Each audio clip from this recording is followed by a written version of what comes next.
بحث کے اندر شامل نہ کرنا جس کا نتیجہ بے ادبی تک پہنچتا ہو۔ سارا دین حضور کی محبت کا نام ہے، سارا دین ادب کا نام ہے۔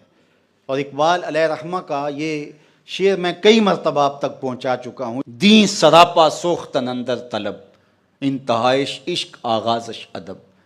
طلب محبوب میں تڑپنے کا نام دین ہے، ادب سے شروع ہوتا ہے عشق پہ ختم ہو جاتا ہے۔ جو دین ادب سے شروع نہیں ہوتا اور عشق پہ ختم نہیں ہوتا وہ دین دین ہی نہیں ہے، وہ دین مقصود شریعت نہیں ہے، وہ دین مقصود الہی نہیں ہے۔ ادب سے شروع ہوگا، صحابہ کا ادب، اہل بیت کا ادب، اولیاء امت کا ادب، مقدسات اسلام کا ادب، رسولوں کا ادب، پیغمبروں کا ادب، بلکہ جہاں حضور گزرے اس مٹی کا بھی ادب، جہاں مقدس ہستیاں گزری ان پہاڑوں کا بھی، ان پتھروں کا بھی ادب، جہاں ابراہیم کے قدم لگے اس مقام ابراہیم کا بھی ادب، جہاں سیدہ حاجرہ کے قدم لگے صفا اور مروہ کا بھی ادب۔ دین تو ہے ہی ادب، سراپا ادب ہے دین۔ اللہ اکبر۔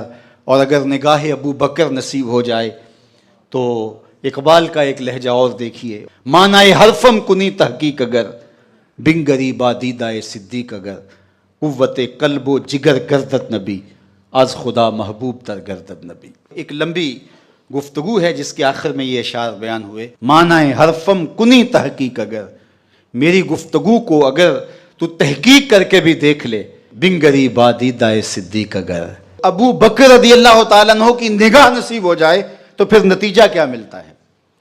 کہا کہ قوت قلب و جگر گردت نبی، آج خدا محبوب تر گردت نبی۔ جگر کی قوت بھی نبی بن جاتے ہیں اور دل کی قوت بھی نبی علیہ السلام کی ذات بن جاتی ہے۔ حریم قدس میں بھی پہنچیں گے، بارگاہ ازدی کا قرب بھی نصیب ہوگا، وہاں بھی آپ کو نبی یاد آئیں گے اور حضور کو سلام کریں گے، حضور یہ در بھی آپ کی چوکھٹ سے ہی نصیب ہوا ہے۔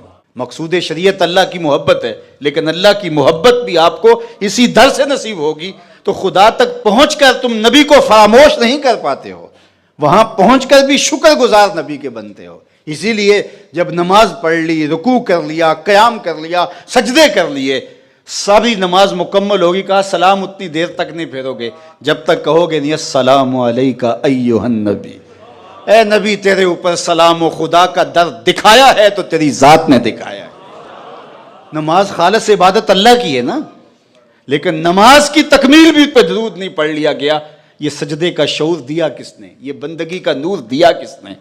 یہ تشہد، یہ سجدے، یہ قیام، یہ قومیں، یہ جلسے، یہ رکوع، یہ ثنا، یہ تحمید کس نے دی؟ یہ تکبیر و تحلیل کا نور کس نے بخشا؟